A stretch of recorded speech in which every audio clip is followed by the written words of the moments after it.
đu chen bánh mì thành cổ. Dạo này ở Đồng Hới nổi dần dần tiệm mì này.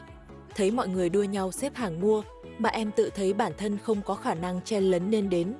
Tận bây giờ mới mua thử. Mình đi vào lúc 8 giờ sáng.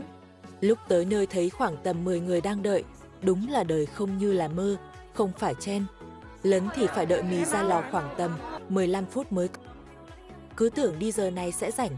Không ngờ tầm 10 phút khi bánh ra lò thì người mua lại kéo đến khá đông. Lúc em mua được bánh xong mà quay người để đi ra cũng khó nữa. Mì thành cổ.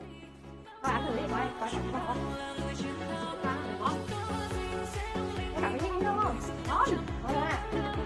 Đi ra. Ăn cơm. Đó. Ngon không?